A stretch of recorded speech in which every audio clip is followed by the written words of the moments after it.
I am Jeffrey Villadwen in the Thrones of Britannia. It's just been released, and I will just do a very quick preview before I jump into the game. I'll give you my first impressions. So my first impressions are all very good.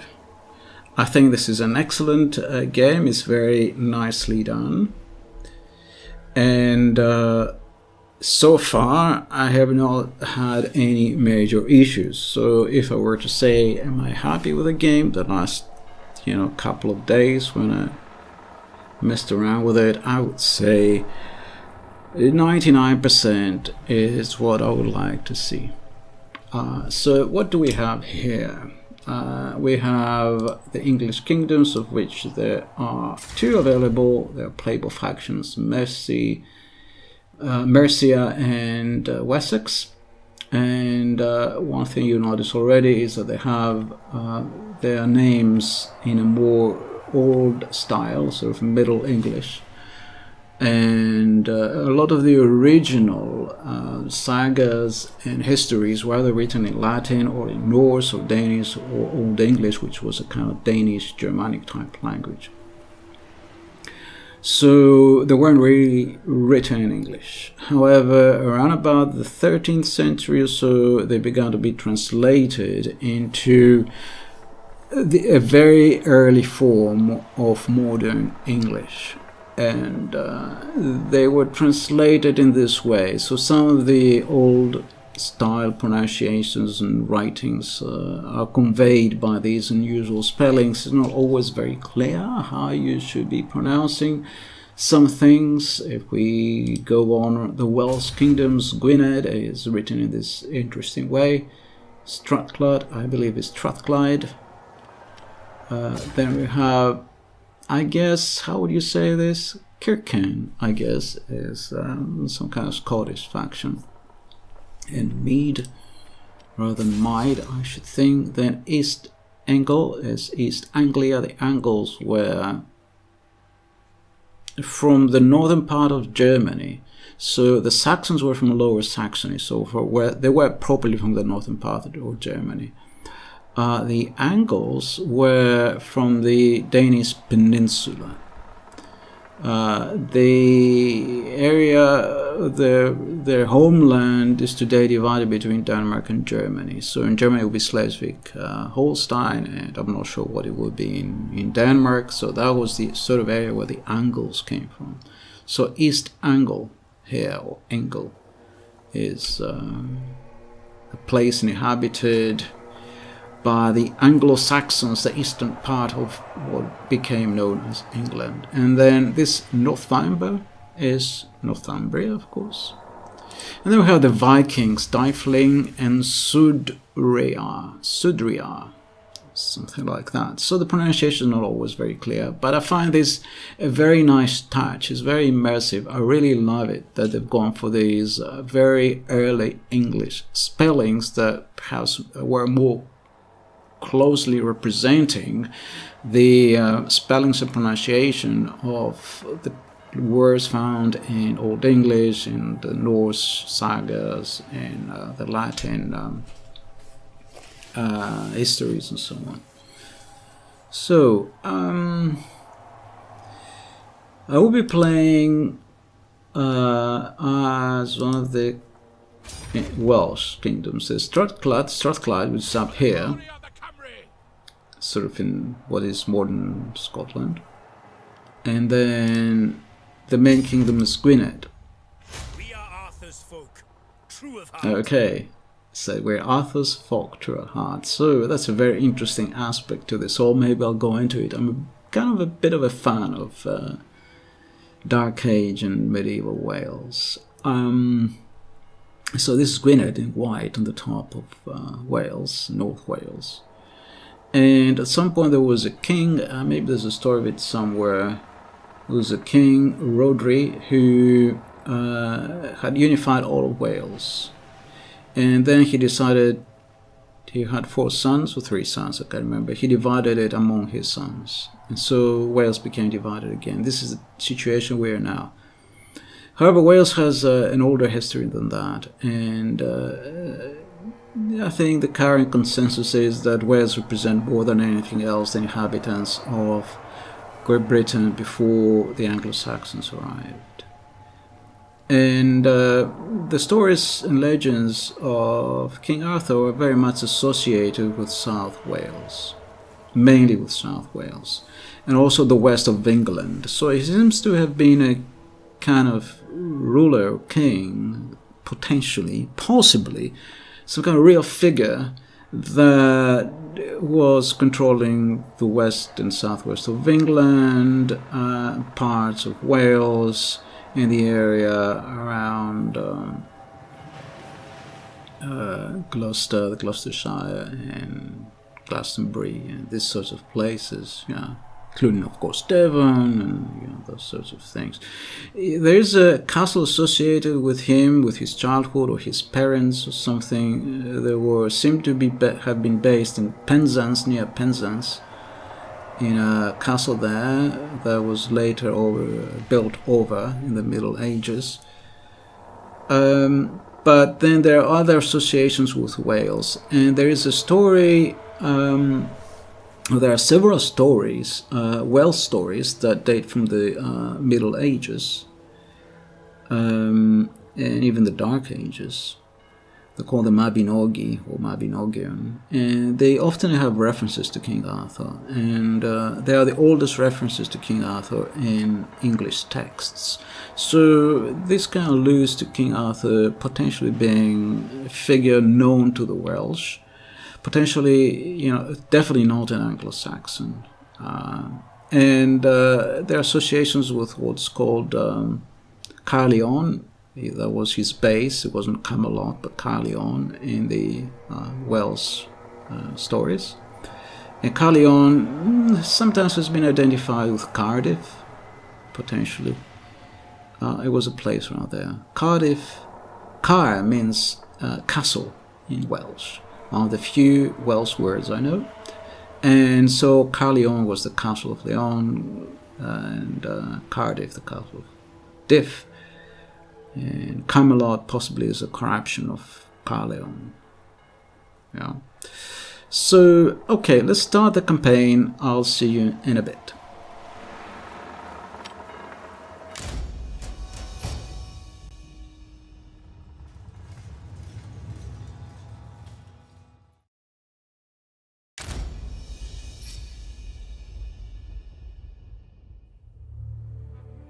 Your father united Wales, but now it is...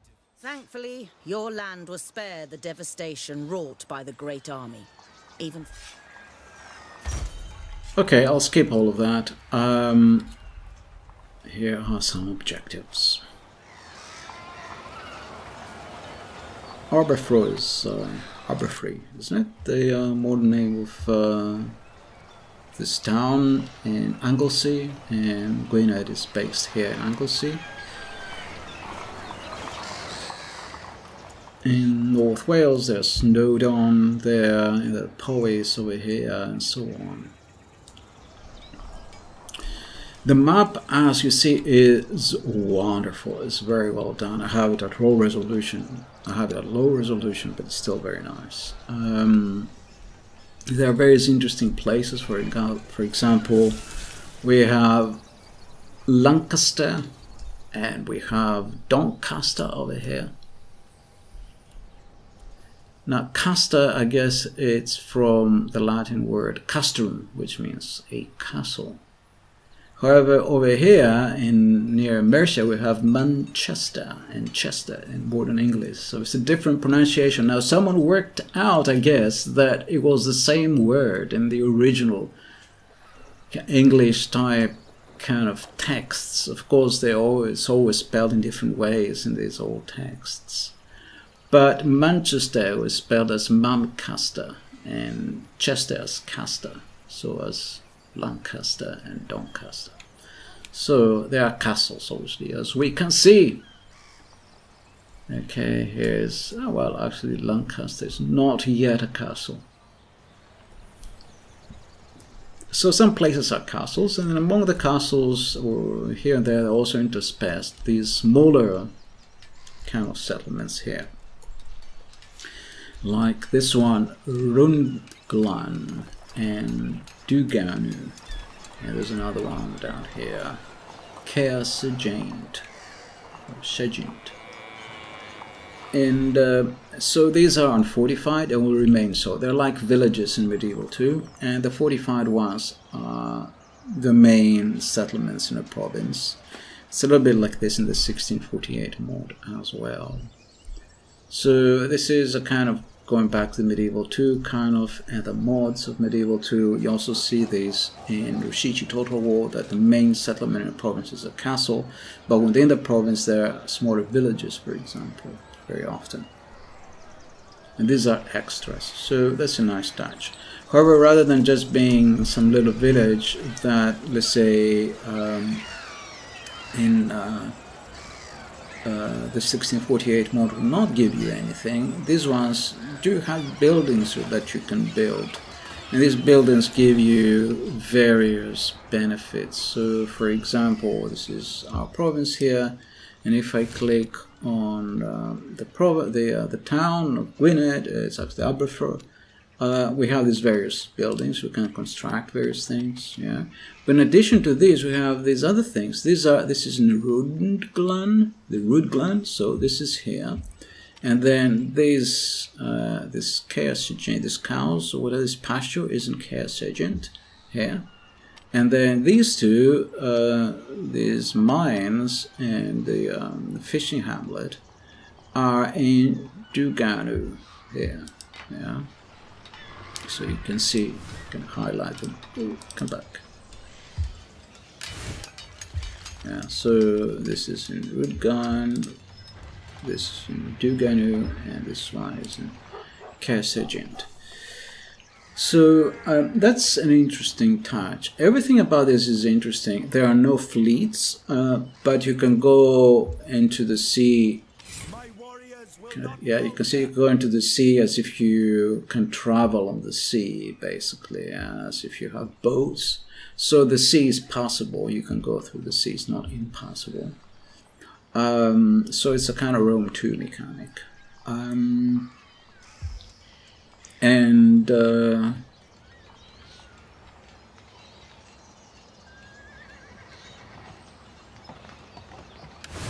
The buildings are more like Rome 2, I guess you could say. There are various things that look very Rome 2-like, although they're possibly more like Attila-like. And you have the sort of things you find in Attila. If we find a faction, where is it? Faction somewhere or other, you get a faction description. Factions, I forget. Haven't played enough here. You get various things like the trees that so many people like. I find them very boring. It's kind of family trees with all the kind of family members of all kinds. They all have all kinds of traits, and some of them have very interesting traits. Maybe we'll go into that during the game.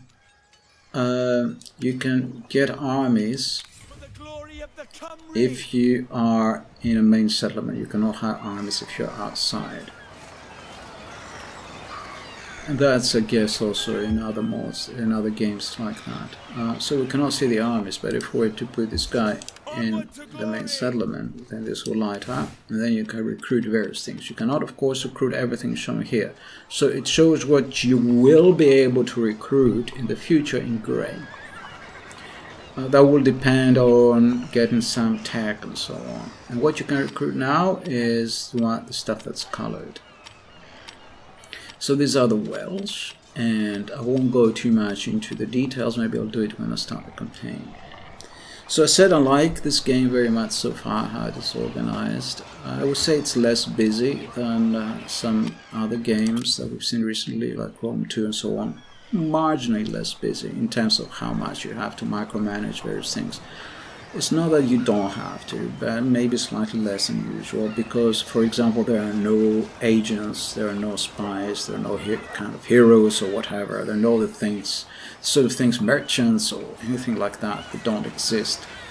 So there are no characters on the map other than generals and captains with their armies. So in that respect, for example, it's easier to manage, less busy. I'm okay with almost everything so far. I have no issues, I'm happy with it. I'm 99% happy and 1% not so sure that I would have done it that way. So that means I'm really happy. Now, the 1% that I'm not so sure I would have done it this way, some of it is some issues with how battles work out, especially the siege towers. We'll maybe get to one such case. Another one, I guess you could say this is also about battles, is armies. Somehow I'm able to win these battles very easily. I don't know, maybe I've just been playing these games too long or something. So if there are two similar armies, at least they appear to be similar, and the AI thinks they are similar, and the game tells you you have 50-50 chance. The enemy army is destroyed and I lose just a few men. I don't understand what the deal is. However, here's one thing that I'm not sure I would have done it this way. If you assault a settlement, you may win the fight on the walls and all the enemy units will be destroyed or whatever. It tells you 50-50, but you destroy everyone. And then, by the time you get your units off the walls or capture some points, move around, you've lost the entire army almost just from fire from the arrow towers. The fire from the arrow towers, that is, even though they're firing when there's no units around anymore, just that fire from the arrow towers wipes out my units. It's just crazy. It's like 2/3 of my casualties. I don't know, maybe half the casualties at least are from the arrow towers. They're not from the actual fighting. I find it's a little bit frustrating. I wouldn't have done it this way myself. It's a little bit too much, In Broken Crescent, we nerfed the arrow towers, so they are not so overkill, but they still are. But in this game, the arrow towers do all the killing. It's just crazy. But the main, this is so far with the battles. The main campaign feature that I'm not a great fan about is the way diplomacy works. It's not so hard it is hard to build armies. Okay, I shouldn't say it's not so hard. It's hard to build armies, but it's only hard because you need both money as well as food. Normally, most games you just need money, but here you also need food. So you have to get the way your economy works to be right. So you don't only make money, you also make food in equal kind of amounts. Other than that, you get these units and they are kind of worth different money. It tells you here, like this one was worth 100 florins or whatever, this 450, this 600, but they all have the same upkeep. But as I said, there is a little bit of a limit of how many units you can get, because it's like you have to have 10 food per unit. And so here, this guy has, at the moment, we have 80 food so far. That's our total. And so we can get 8 units maximum. So even if you have tons of money, you cannot get more units, you need to get more food. Conversely, if you have lots of food, but you suddenly run out of money, you cannot recruit units or whatever, you cannot pay them, so sometimes you start leaving your army and things like that.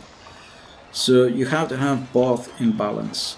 This is not the thing that I don't like. I'm saying this is a slight complication, and that's perhaps the hardest thing in a way. Also, public order can be of an issue. There's also kind of messages about the public orders law, your generals and this and that. Constant things bombarding you with issues on public order, which I find very boring. I don't want to deal with.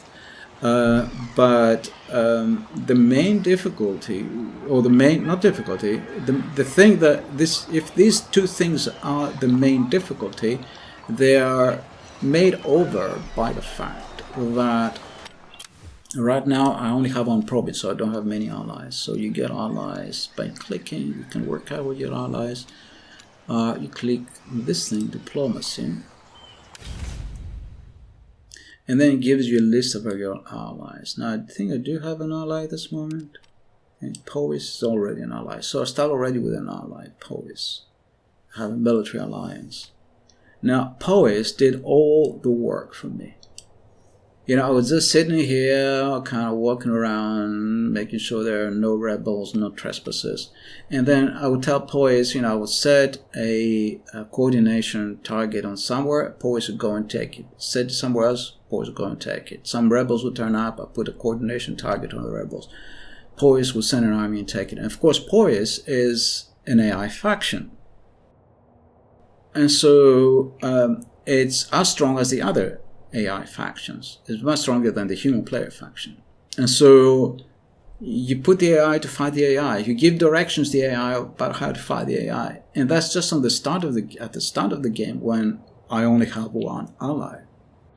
As the game progresses and your reputation increases, if you take a few settlements here or there, you know, then everyone starts thinking of you very highly. And you click on some random faction, like it's slightly green, like right here there are no green factions. Suddenly some factions start turning green. Oh, there's one here. You say, do you want to become my ally? Honor my household with your visit. Where is it? Defensive plan. Okay, it's starting at the moment. But once the game advances, you say, do you want to become, you know, you click on some random faction somewhere, you never see them, you never noticed them before, you know, they turned green. And you say, do you want to become ally? Yes. It's sufficient. Current proposal is sufficient, yeah. What proposal? I just asked you. You know, I haven't given you money. I haven't given you a settlement. We haven't been trade partners. We haven't... Yes, I want to be your ally. Do you want to be my friend? Oh, yes, I want to be your friend. You know, what is this? This is... Yeah, it's living in a cloud. This is for 5-year-old children. I mean, diplomacy already in Rome too. You know, I was fighting once a campaign. I had all these vassals right from the start. And so what did I do? I had a couple of armies. So I was sending the armies around. And if someone attacked my vassals, gave them trouble, I would go and defeat that army. Now, the vassals were all AI factions. So they were as good as the other AI factions. So a fight between two AI factions equally strong will go 50-50. And so all I had to do is, if the result was against my vassal and he lost the settlement, I will go and take the settlement back or something. And my allies were doing all the fighting. My allies and vassals won my campaign in Rome too. And it was really quite something. You know, I didn't even need to get new allies, new vassals. And here they offer you to become your ally. Kind of, they offer it to you. You know, I don't get it. I mean, we'll see how it pans out in the long run. Yeah, I mean, it sounds like dead easy. I mean, you don't have to do anything. You just get all these allies who will fight for you. Whatever. I don't get it. We'll see how it pans out. So that was my first impression. I'm having fun at the moment playing this campaign. So I'll hopefully get to do a video of a first episode with Gwined in the not too distant future. Thank you for watching.